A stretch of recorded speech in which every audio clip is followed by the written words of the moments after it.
Okay, so where we'd ended was looking at contours of the multivariate normal, the Mahalanobis transform. In fact, these contours were curves of constant Mahalanobis distance from the origin. I already showed you this, but I think it's just worth going through again quickly, that if you look at this auto data set, well, we've taken these 4 columns to give an n by p, that's about 400 by 4 data matrix. And then we're going to let S be CC transpose and remove the correlations in the data through the data Mahalanobis transform. So we'll visualize X, then we'll visualize the U that's arrived at. So this was the X that we had. And we looked a lot at this displacement variable and how displacement and weight were correlated, and you've got these multiple modes, so there's positive correlation. And what you see is, that the data are not horrendously complex, but they're not incredibly close to multivariate normal, except this acceleration variable is, and other ones are close enough that when you Mahalanobis transform, you get some contour. So before, when I showed you this, I'd said, oh, the contours look a bit normal, right? So now what you know that means is that the contours, the closer the contours are to circles, the more like a multivariate normal it is, okay? So here you can see that this displacement variable and the way it correlates, the way it depends rather on everything. So correlation is 0 in these plots, but the dependence gives you multiple modes and contours that do not look very much like circles, except locally around each mode. And that's sort of just assumed, in a sense, that's just sort of assumed by the kernel density anyway.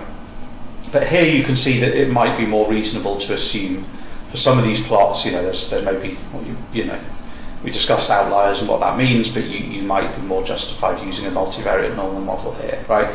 So that's at least part of the point of thinking about contours of the multivariate normal, is to look at visualizations and look for circles and say, is that a reasonable assumption, or do we need to do something about multiple modes or other effects, which we'll come on to. So this is just an example. We saw the multivariate normal as ellipsoidal contours centered on the mean, so let's just look at one example. So mean is 1, 1, variance, the first variable is 1 variable, the second variable is 2, and we put in a covariance, because this isn't a correlation matrix, it's not, these haven't been set to 1, right? So that we're not always just looking at stuff that's where it's been set to 1, right? So I'm going to show you some contours, and then I'm going to show what happens when you draw 200 samples from that distribution, so data set drawn from that distribution. So here are the ellipsoidal contours. You see that variable 2 is much more variable, it's got a higher variance associated with variable 1, and there's a positive correlation. So you see these are the contours, and these are the percentages of the population that should be within that, according to what we showed about how there's a chi-square cumulative distribution that determines the amount of the density within that. And to show what that contour means, right, those were the contours. Now here I've picked 200, and what you see is that means that because the inner ones are 50%, so I should probably get that legend up, about 100 samples, and on average 100 samples will sit within this inner contour. Yeah. You see the outer one's the 99%, so I mean, it wouldn't always be 2, right? It might sometimes be 1 or 3 or 0 or 4 or something, but in this case there are 2. As it happens, the most likely thing happened, and there's 2 points outside this outer contour. And if you look again, it's all about right. Outside this 95% contour, there should be about 10 points, and this time there's slightly less than 10 points outside this contour, but maybe slightly more than you'd expect in that, right? So that's what the contour means. That until you have an absolutely enormous sample, the data set itself won't look much like the contours, but the contours do tell you, and certainly in the outer bits of the distribution, you'll never pick enough things to make the outside bits look like the contours, but the contours tell you what proportion of samples from the distribution sit within that ellipse, or ellipsoid in higher dimensions, okay? So then, this is like interacting chapter 4 and chapter 3, so why we did these two things together. So in the problems for chapter 3, we already saw one question about identifying deviations from multivariate normality, right? Because we already knew that it only had one mode. But now we've considered the normal geometry more formally, you can be a bit more systematic about spotting deviations in visualization from multivariate normality. So you are expected to spot the following three types of feature that should really rule out the use of a normal during the exploratory data analysis, and to be able to suggest alternative parametric distributions, which we will be looking at later. Okay. Now, of course, there are more than these three types, but I'm just making it sort of, I'm limiting the scope to these three because we have ways of dealing with them. So one possibility is the data may not be centered around a unique mode, right? So, and we already knew that, but an interesting thing is that can be true even if the univariate marginal distributions are centered on a single mode. And an example of a distribution that exhibits multimodality, which we're going to use as a model for group membership, is the Gaussian mixture, right? The data I'm going to show you is not a Gaussian mixture, okay, it's something else, but just that if you need to know an example of a distribution that exhibits multimodality, a Gaussian mixture distribution can, sometimes exhibits multimodality, right? And so here's an example where so what I've plotted here are some kernel densities on the axes here for the univariate things, variable 1 and variable 2, and you see that those are, I've set up this data set so that these are in fact actually normal. The marginal distributions are normal, but the joint distribution has two modes, right? And that's perfectly possible, okay?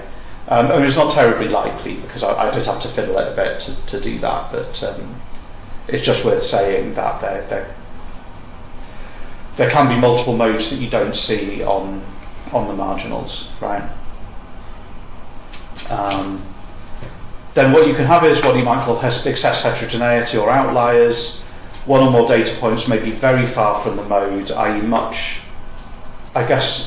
we'll look at how you might start to test that sort of thing systematically, but how you could say how likely would it be that something would be really that far away from the mode if it were multivariate normal, right? And as well as strongly affecting estimates of modes and variances, such a point could affect estimates of correlations between variables. So the multivariate student T distribution exhibits this extreme, it's an example of a distribution that meets this extreme heterogeneity. The example I'm going to show is not multivariate student T.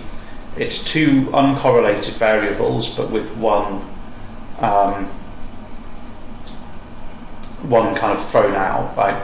And what you can imagine is that if that one just happened to be up or down, the data might exhibit a positive correlation because you had to work to fit this like odd point in, right?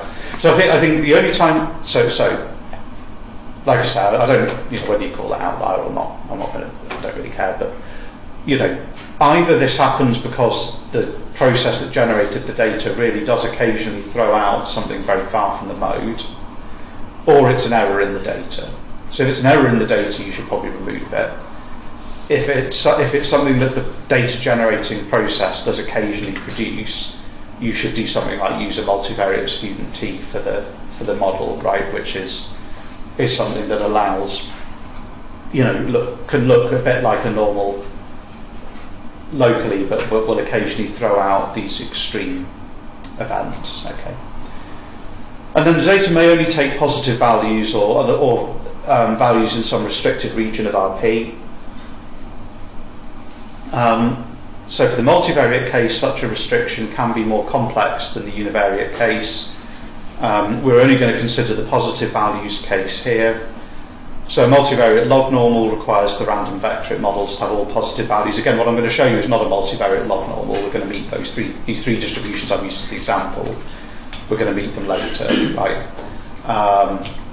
But here's an example where you've got restricted support, right? That the data visualized here in this hexagonal plot they don't go below 0, right?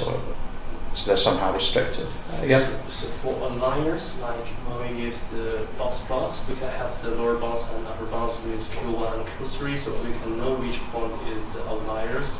But with the heterogeneity, we can't find which point is the outlier. So what you'll see is for some models there's no such thing as an outlier, right? But there could be, you do just sometimes get real data points and so think about, so finance is a typical example, that there are models that work very well in finance, but then in say 2008 most of those models failed, right? Yeah. But the losses exhibited in the stock market were real, so things stopped being Gaussian, and so this is a discussion in finance about evidence for like things in the tail. And people do use t-distributions and things, or Cauchy distributions and things in finance to try to capture that. But sometimes it's just someone's written, so sometimes it's, say, someone's entered a date and they've entered the wrong century, right? So they've entered data that happens in 1923 instead of 2023. And then it's just an error, right?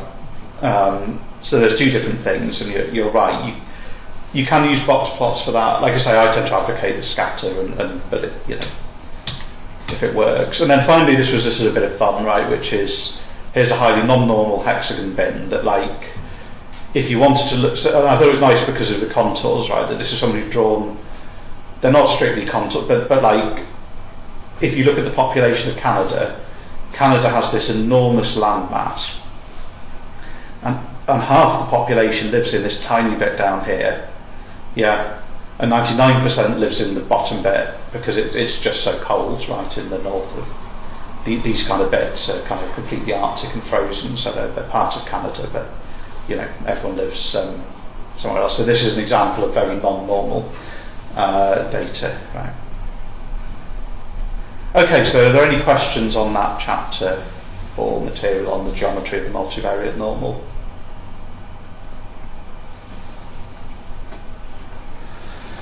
Okay, so what we're going to move on to is now the first bit of like real multivariate, right? Which let me move the microphone. Which is dimensionality reduction, right? So the idea of dimensionality reduction is to see what is to, you've measured p things, but you kind of want to reduce that, and so that doesn't make sense if p is 1, right? So let's just recap some previous results quickly. So dimensionality reduction of data involves kind of mixing up different measurements or features, right? So before doing it, you need to remove kind of units from the data because it shouldn't matter whether you're... So this is often kind of easier for people who've done a bit of physics or chemistry or something to understand, but suppose you're trying to dimensionally reduce, say, height and weight, right? If you measure height in centimetres or inches, you get a very different number. So we somehow want to remove the number from that. So how did we do this when we were doing exploratory data analysis? Well, the data is the n by p matrix n. We create a centred data set using the centering matrix. And then we have the unbiased sample covariance. I think this was actually probably in chapter 2, wasn't it?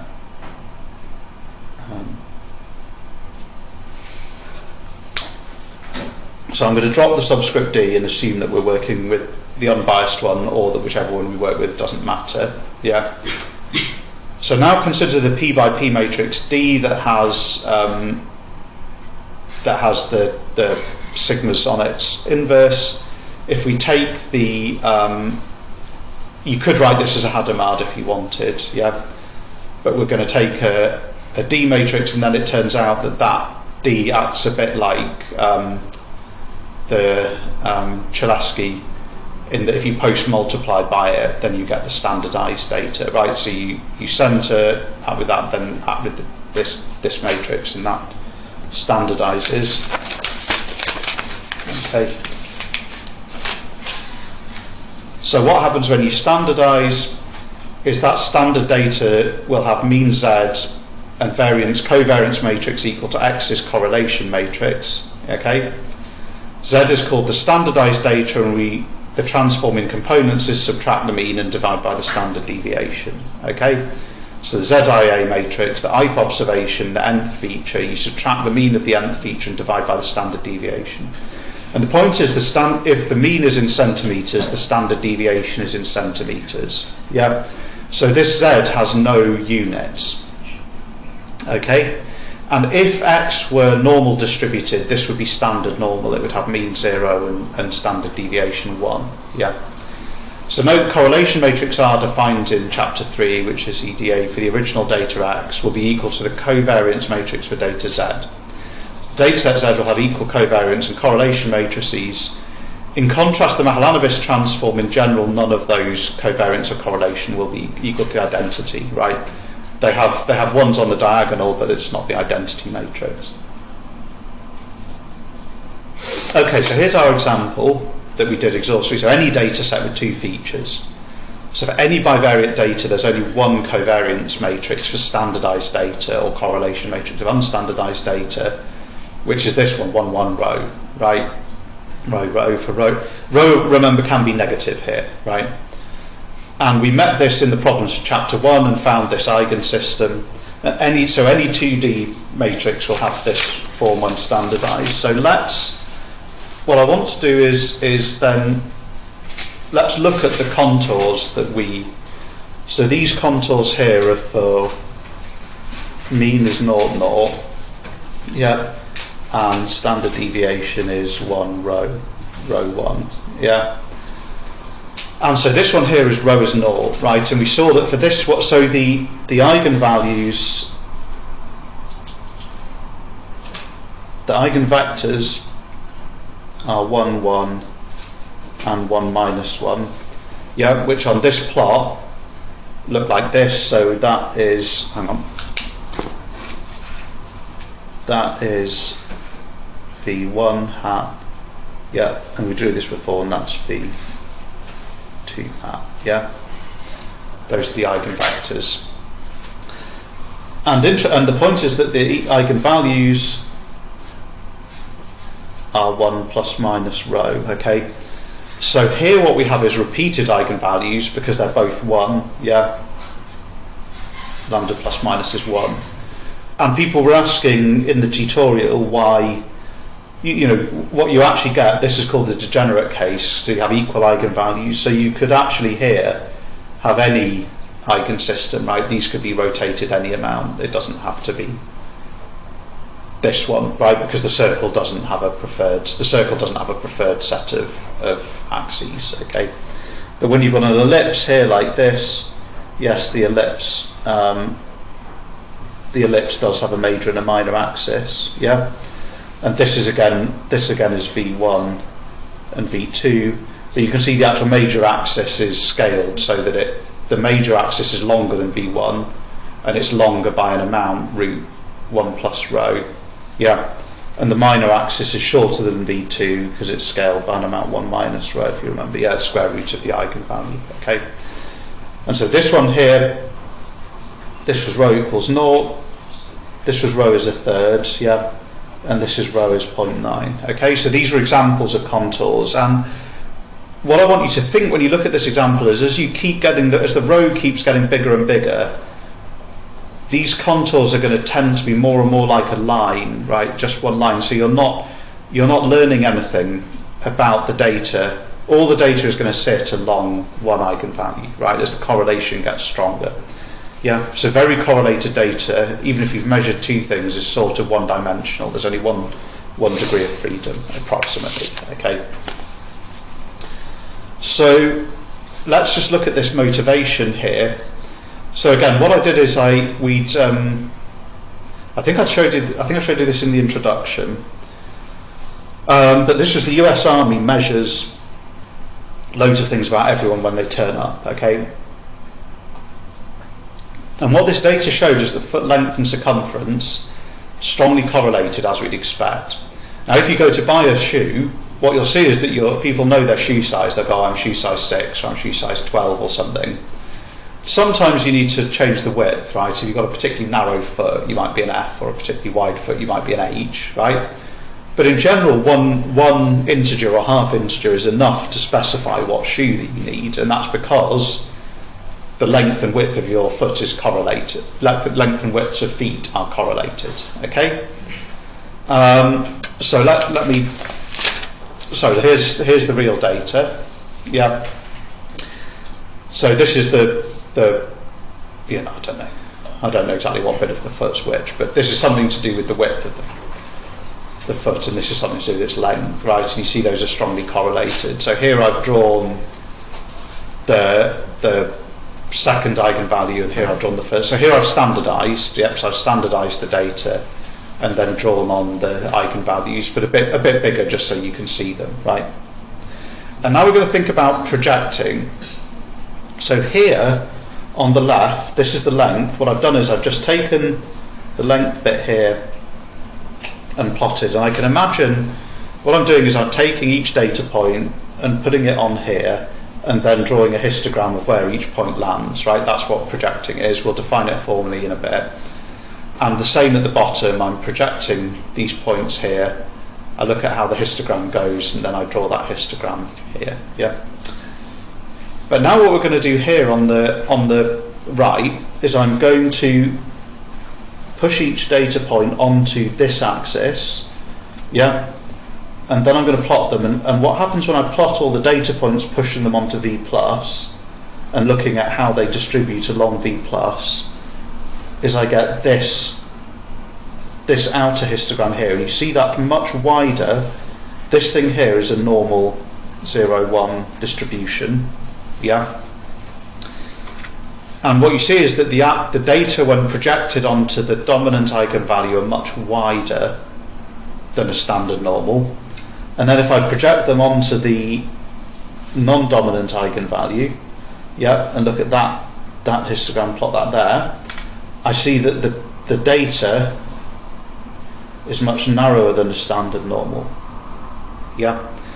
So the intuition here is that variance, yeah, when projected, is related to how informative that direction is, right?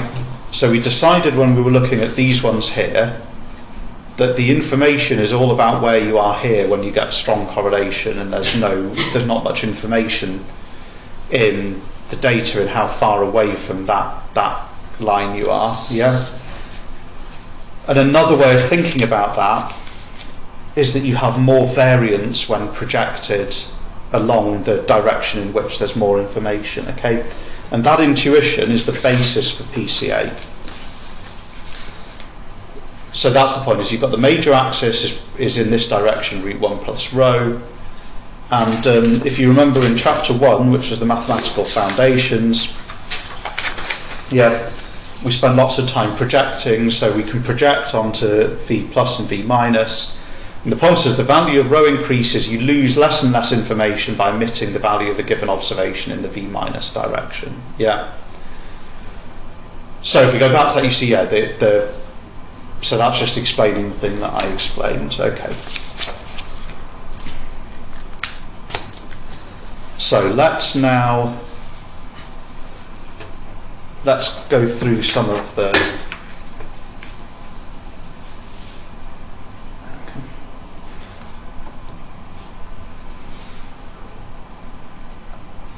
results that might be helpful. Okay, so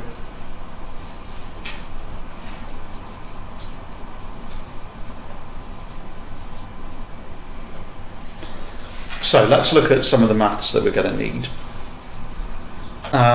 So in some sense, what we're, that's the intuition, but what we're going to do is try to cash out that intuition carefully and see what assumptions are needed to come up with an analysis method based on that.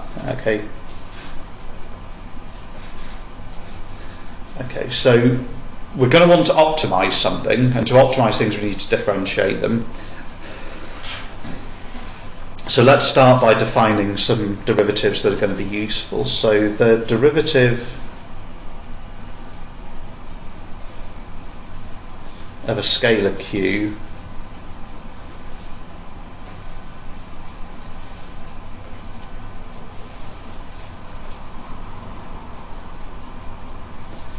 to a length n vector V and an n by n matrix M are dq dv is a matrix composed of dq dv I components for I in n, yeah, and that dq d matrix is a matrix composed of the dq dmij components for I going from 1 to n, j going from 1 to n, okay, respectively. So that's just the definition, okay. And then we're going to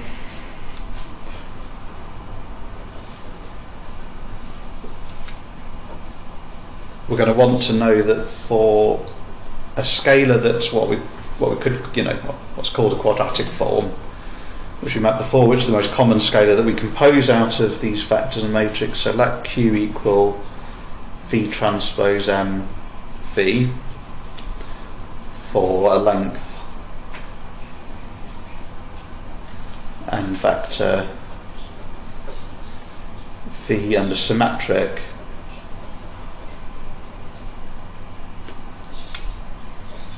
n by n matrix M, yeah,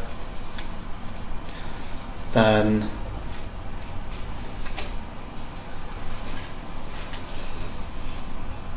basically what you get is dq dv is 2mv, okay, and is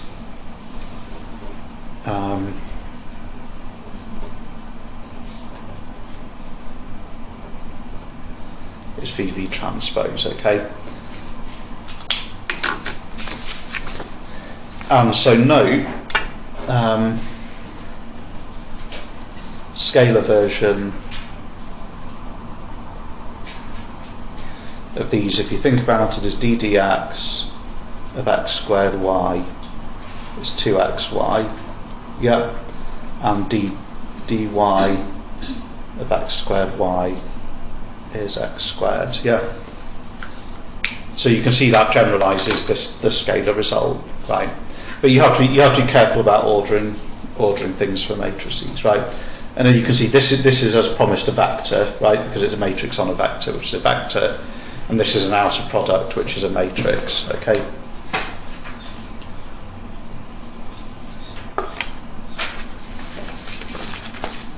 So let's just show this. So part one, using the definition that we just made, consider each k from 1 to n. So dq dv k, so just the generic such component is d dv k from that definition, right? So we defined it as being a vector. This is a vector, yeah. So I guess if you want to be really careful, you'd say dq dv, the kth element thereof, yeah, is that thing, yeah.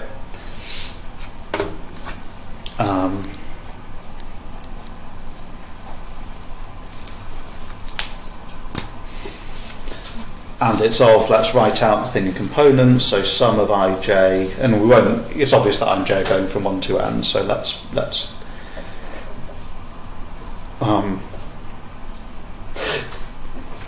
okay, so that's in components. So general bit of advice actually, the general bit of advice is, if in doubt with vectors and matrices, write it out in components, right? And the general strategy is that you can try and get these results from very abstract algebra axioms and arguments. But in practice, what we're going to do is do things in components, right?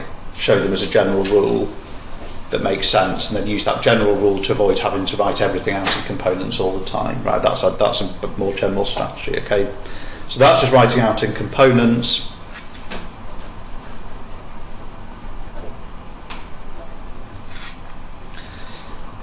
Okay, so then we're going to differentiate using the product rule. Yep, so there's going to be two bits of the product, and so this, in the sum, we're only going to pick up a non-zero term when the k and the I are equal, otherwise they're different variables, right? So the index tells you what variable it is, so we only pick up a 1 here if I and k are the same, and similarly for j, so that's mi j vj plus vi times mij djk, right? That's the product rule for derivatives, which is the sum over j of kj vj. Yep, that's doing the sum over I plus the sum over I vi and ik. Yep. And then that, when we redefine some variables, the sum over I of ki vi, that depends on the symmetry of m. Yep. And that is to the kth element thereof, right? So because what we've shown is that the kth element, two vectors are equal if every element is equal, right? We've shown that for all k, so that implies what we wanted to. Yeah. Oh, hang on, can't do that yet because we've not finished. That's right. So that shows 1. Yep.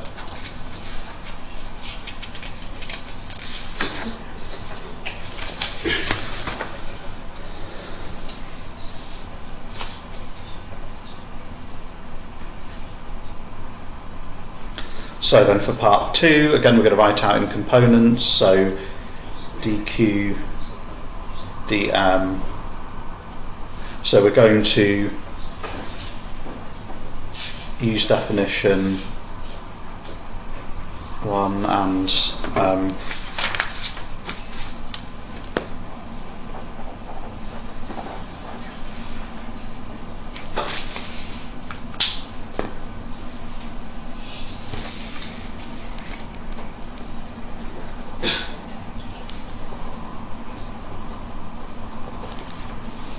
okay.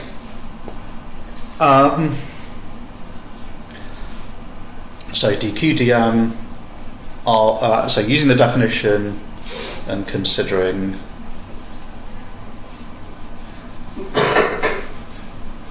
each k and l in from 1 to m.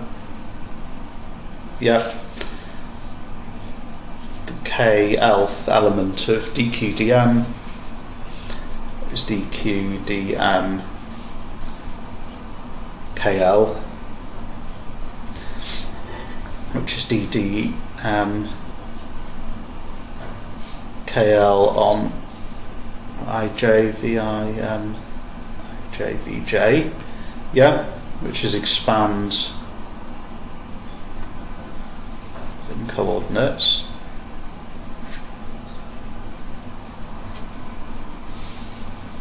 Okay, and this time we can just differentiate it because there's only one. There's only one mkl, and so the kl and the ij have to be equal for this to not be 0. Yep, so that those two both have to be equal. Yep, that's just differentiating.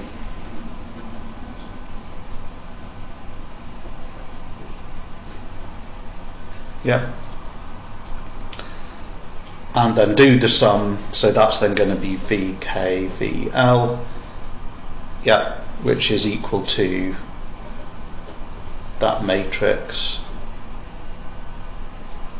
KL. Yeah. So we've shown that DQ. Yeah. So we've shown each. So this is. So that shows 2. Yeah. So that's what we wanted to show. Okay. Okay. So we're just building up the maths we need so far to be optimal about dimensionality reduction. Okay. So we need to make some more definitions. So these are going to be useful for our definition of what's an optimal like. We're going to want an optimal vector to project onto, right? So this calculus is going to help us thinking about what's an optimal vector. But we also want to define what that projection is when it comes to data and what properties of that data are. Okay.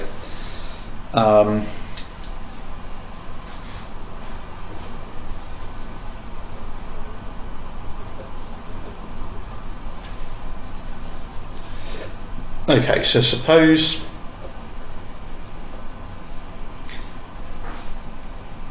we have a set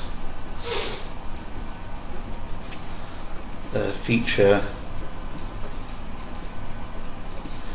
vectors xi for I goes up to m, yeah, and a constant vector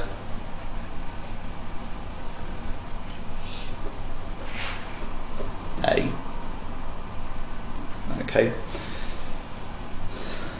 Then the first bit of our definition is the projection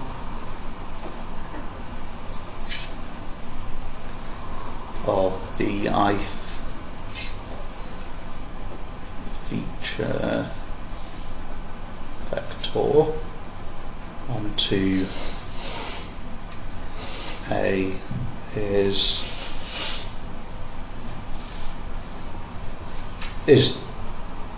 the projection that we met in, yeah, so this is consistent with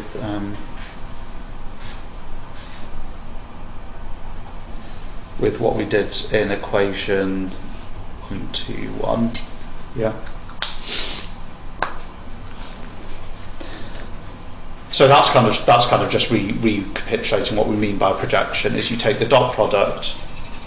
So think about it. You've got a vector here x. You've got a vector here a. Yeah. The projection is the distance along here z. Yeah. That's the projection. Is you take a projecting along right angles, and that's what the dot product does. Okay. So there should be standard vectors, but then what I guess is sort of the natural definition, but we just need to make sure we have defined it, is the mean of the projected features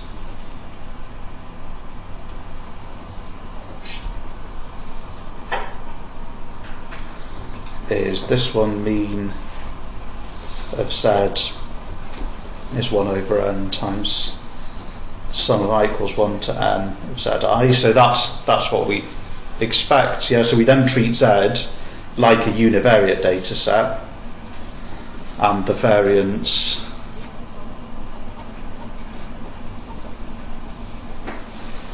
of the projected features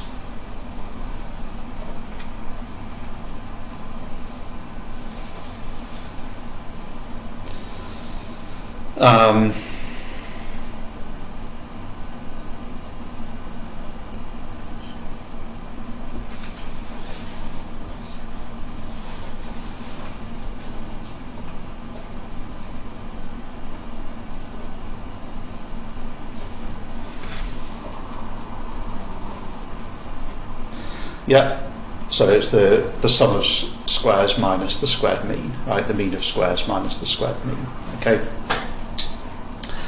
And so I'll just make a little note. Let's not worry about bias for now. Yeah.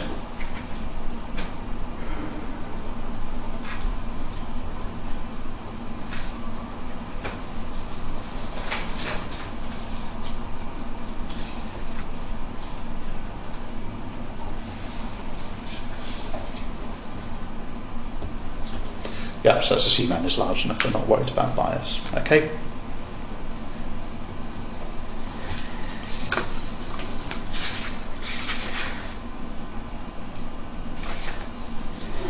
Okay, so there's one more thing that we need to get in line then before we show what PCA is, which we're going to have to do on Thursday in the end, right? But that's all right. So you can on cliffhanger. Where's all this going? Okay, so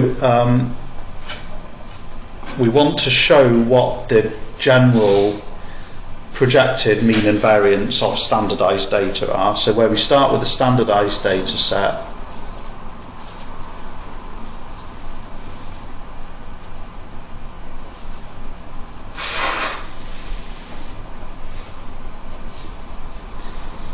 i.e. the sample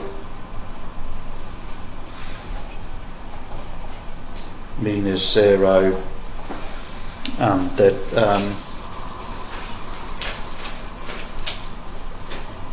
diagonal elements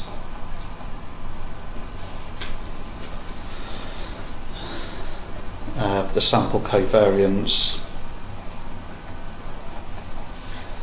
S are all equal to 1, then the projected mean is 0 and the projected variance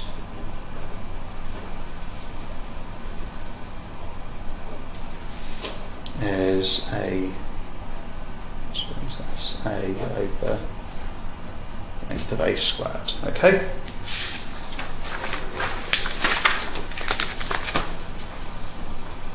So that hopefully isn't surprising given other things we've seen, but let's just check it's true. So using definitions 3 above, mean of Z is 1 over n, sum over I of Zi, which is 1 over n sum over I of xi dot A over A. Yeah, which is, then we can pull that out, 1 over n sum over I xi times A over length A. Yeah, and this bit here is equal to the mean of x, the sample mean of x, which is 0 by construction. So putting that in, the whole thing has to be 0. Yeah. So I'm just skipping writing this out. Yeah. By assumption. So the mean being that is straightforward. Yeah. And the variance of fz is 1 over n sum from I equals 1 to n of Zi squared minus mean Z squared. Yeah. Well, we've already shown that that's 0, so we can ignore that term. And that's then going to be 1 over n times sum from I equals 1 to n of, again, we're just going to substitute in what each term is. Yeah. Times xi. And what we're going to do is write, so these are just different ways of writing the inner product, yeah? Of writing the scalar product of vectors dot. Yeah, but I'm going to write it like this because, yeah, you can then see that this is equal to 1 over A squared. So these both come out because that's a scalar. Then I can pull out the A transpose and the A because they don't have an index. Then it's 1 over n times the sum from I is 1 to n of xi transpose A. Yeah. And this thing here is the sample covariance S when the mean vector is 0. Yeah. So the whole thing is A transpose S A over A squared, which is all what we wanted to show. Okay? So all that stuff is a bit fiddly, a little bit boring, but it gets us ready to show that principal component analysis is the best thing to do and the right thing to do via some for some definition of best and right. Okay, are the ones that we're sort of going to provide. Okay, so are there any questions on that initial material or the geometry of the multivariate normal, or indeed are there any questions on any of the course? Great, feel free to come up and grab me if there are, and I'll see you all Thursday.